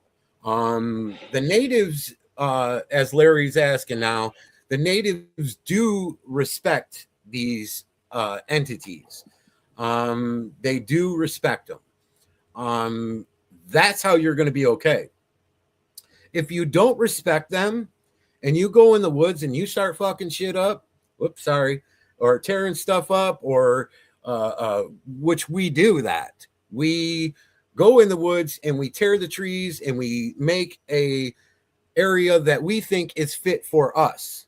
To where I just talked with Ron the other day about this, and the animals that live out there, they live there. They live in that. They live there. That's their surroundings. They don't have to build a house and a fence and a road, and they don't have to do that. They live in that environment and they fit in that environment. We go in there and we do all that, make roads and tear everything down, and houses and buildings, and we go and destroy Mother Nature and Mother Earth, and we should be respectful to it, but a lot of people ain't. They just eat their candy bar, throw the wrapper out the window. They don't give a shit. If it's hard to make everybody care, to where you have to be more of a caring, more of a respectful person. Respect. I respect the entities. I respect them. They're there. I know they're there. And I respect them, and I do offer gifts off and on. Sometimes they don't touch them at all. I don't want to get them sick, because I do know that United States puts FDA, bullshit and poison in foods. And if you get one sick, you're going to get a problem, because they're not going to trust you no more, or they're not going to like you, or they're going to kill you. So that's a thin line when you go to trying to give them gifts. That's really a scary thing, because of that, because it's not you that's hurting them. It might be something in that food that got them sick, and you don't want that when you're trying to gain a trust. Another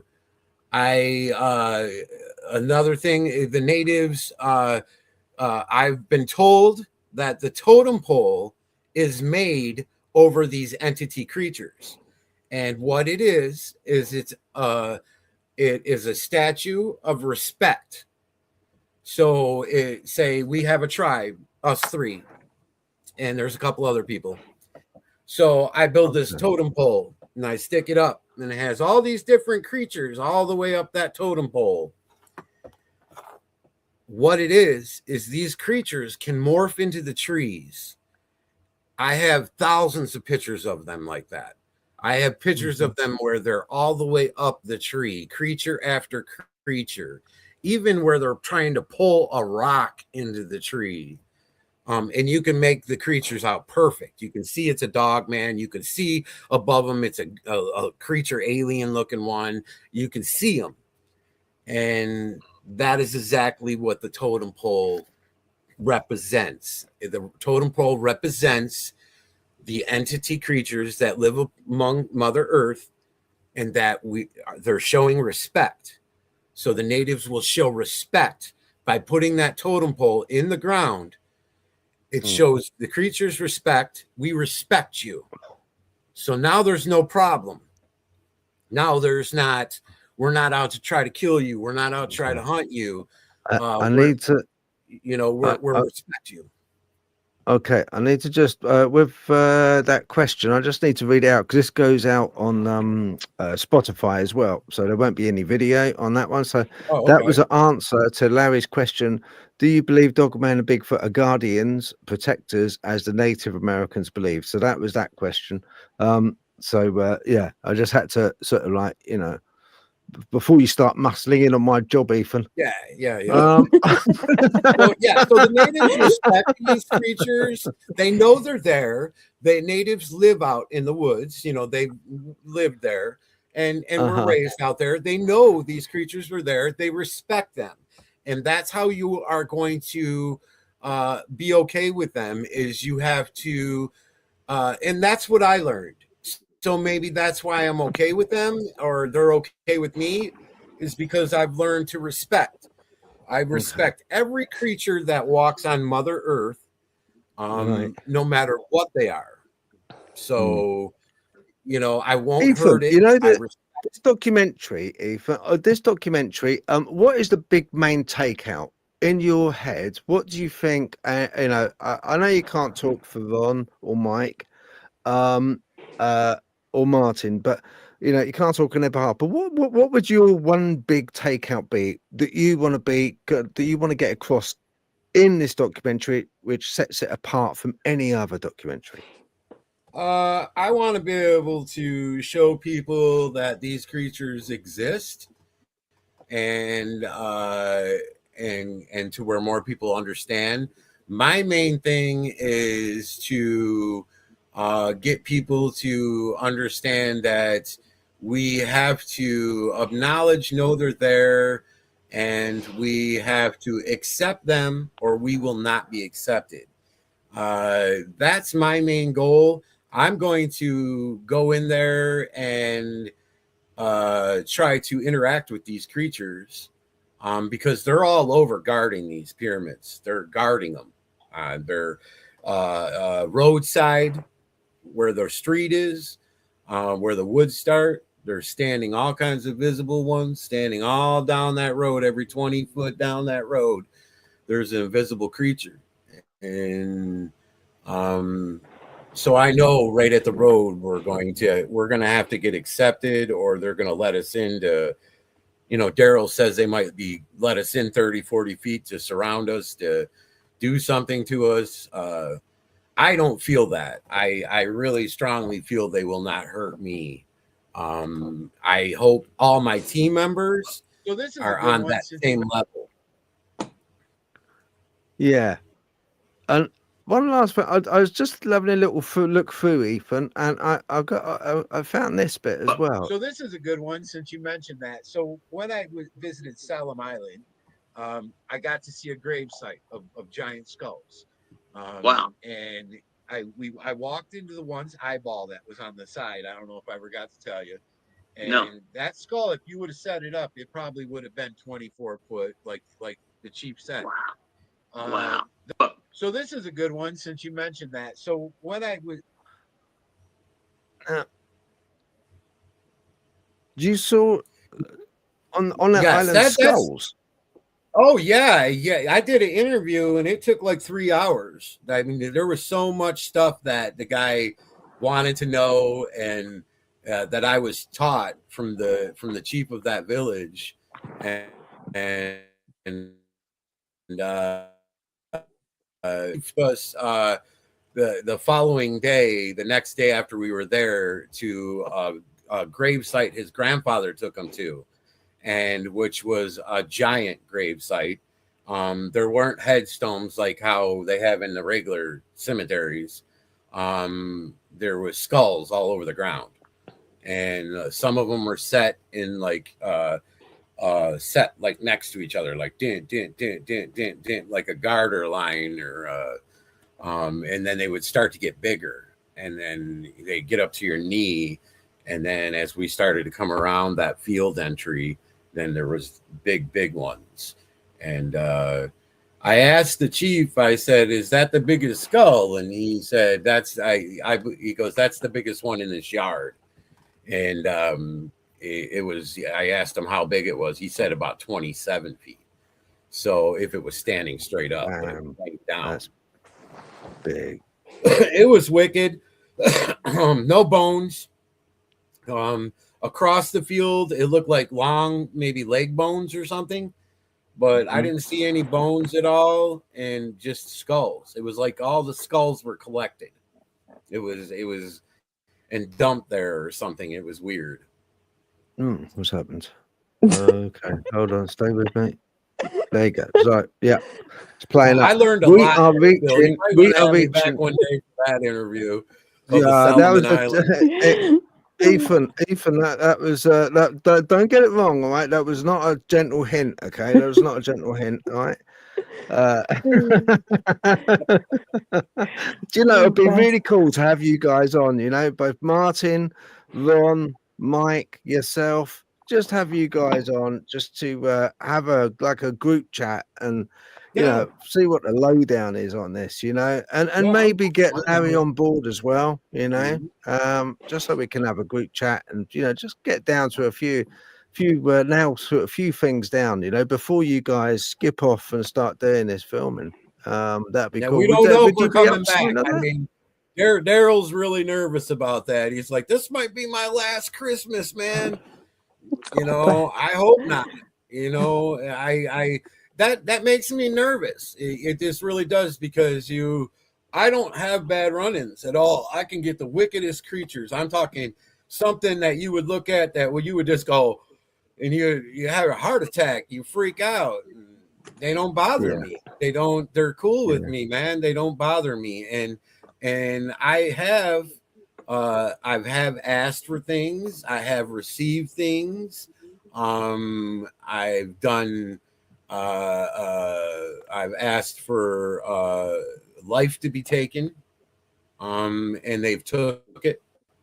And I'll put it this way: my dog was dying. He wasn't even dying. He was an old dog, but he was young at heart and young and moving. And he had 2 girlfriends in the house, and he wasn't ready to die. And he took a drink of water and started puking one night. And I was like, oh my God, he couldn't breathe. So I think he got water in his lungs, and he was gasping, and he was laying on the ground gasping and gasping. And I'm like, oh man. And that's my kid. So it's got me a wreck. And, you know, I'm tearing, I'm upset, and I don't know if I should go dig a hole outside or what the hell to do. So I yelled, I had him in my arm, and I fucking looked up at the sky and said to the spirit world, and I said, if you're gonna do this to him, please don't take him like this. I said, he's been nothing but a good boy, great heart, great soul, never hurt anybody. Please don't do this to him. Please do not make him suffer. I didn't want to sit there and watch him suffer, man. And I said, if you're gonna take him, you take him, straight up take him. And I got mad and yelled it, you know, up in the air. Ethan, I've got to wrap this up. We're coming up to 2 hours, man. If I don't, it's just going to cut. Yeah. Next day I woke up. I'm going to talk to you, and we'll have you on again, okay? Yeah. Next day I woke up. My dog is fine. The following day, my dog ate a breakfast, went outside, and died before he came in the house. What the hell, man? Dropped dead, just like that. So, Ethan, we got to do it again, man. Right, okay. Right, okay. I'm gonna right. Thank you very much indeed, for Ethan, for coming on. It's just I'm having failure here for some reason. So yeah, we gotta go. I don't know what's happening. Anyway, I just want to say thank you very much to Ethan, Natalie. Thank you very much, and take care, everybody. Thank you.